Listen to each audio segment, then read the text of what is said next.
Welcome back. Hapa ni Gen Z Manifesto, mahali unaongea ikutoke. Na leo tunauliza, is the country headed in the right direction? In the conversation tumekuwa tukirun nayo since we started this discussion right here. And allow me to come back with Omare. Karibu sana K24 Gen Z Manifesto. Umesikia wengi ambavyo wanasema.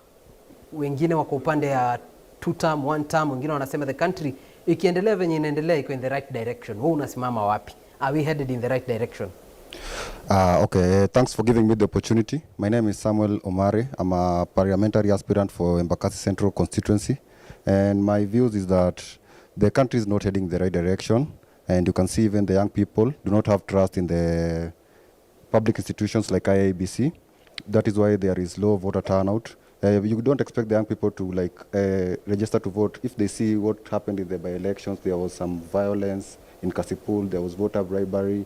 The president has been seen with shady people, like the guy from Zimbabwe who is known to be involved in election malpractices. So that is some of the things that make the young people do not want to register in voting. And then the things that they were demanding during the protests last year and this year, the abductions are still going on. You can see a guy like Mulinge Muteti was arrested recently for posting on X. There was a young guy who died, I think it was called Jack. He died in a Kawangware police station, even after people cried about Alberto Juang. So you see, the government is not listening to the people. The president is still involved in other countries, using Kenya as a conduit, like people are saying is involved in RSF, gold dealings, because you can see Kenya has been increased in gold exportation, yet we don't have new mines. In DRC is involved, Tanzania, Uganda. You see this, in the spirit of Pan-Africanism, they are doing the wrong thing. They are using the Pan-African spirit to keep pressing the people. The country, for example, has been known for money laundering. The Somalians are abroad, they are stealing their money, they are hiding it in Kenya. The officers of the government are giving IDs anyhowly. The DCI recently arrested over 20 guys who are involved in giving out IDs to non-Kenyans. The evictions are ongoing. Without proper compensation. Even in Kakamega, those people, there is gold there, but the people there are being shortchanged. You see, even it's a big shame. Even the officers are involved in selling of drugs. You see, even in the coast the other day, there was officers who are involved in selling of drugs. They are selling government institutions in the name of privatization and public-private partnerships kama KPC. Those are not good things for our country. Masai Mara, mpaka even in the World Beast, they're going there to build hotels. It's a big shame to our country, you see.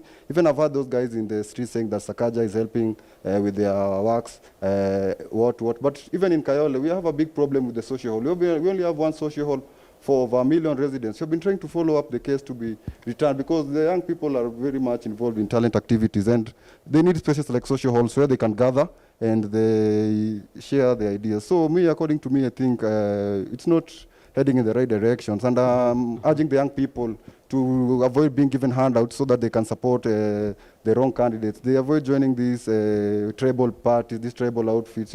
They keep on being progressive. Support the young candidates. Don't ask the young candidates for money. They don't have money. Use the social media to market them. Also go to the ground. Don't think that elections are only done on the social media. You see, and even the young people when they are trying to do civic education, wasikuwe na hard languages, lugha ngumu zenye people from the ground they cannot understand. Wanaongea na lugha watu wanasikia. From the masses. Kuna point umetaja muhimu sana where as your last point ningependa kusikia.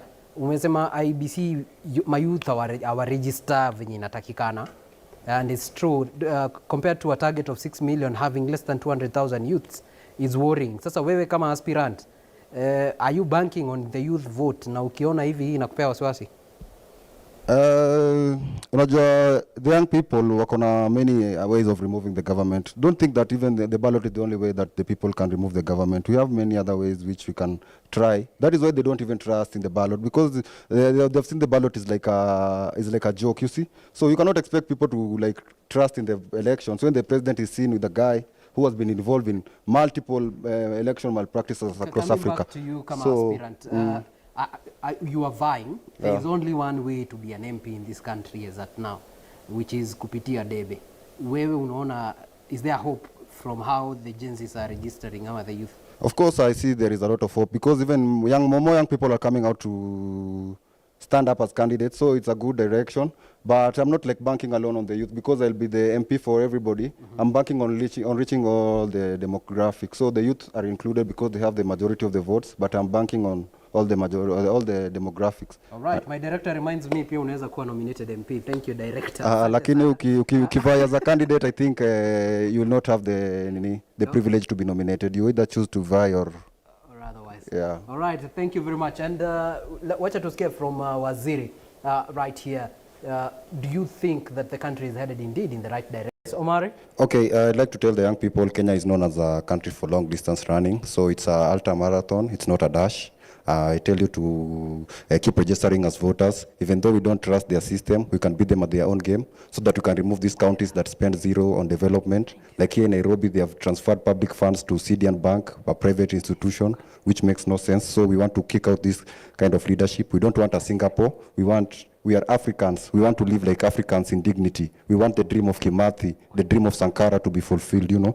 So we are saying this shenanigans of infrastructure funds, which will be looted, and this launching of highways which are not being constructed or which will be told. We are not into that kind of jokes. We want a serious country, a serious government. Thank you. All right, asante sana Omare. And now coming to the panel that we started off this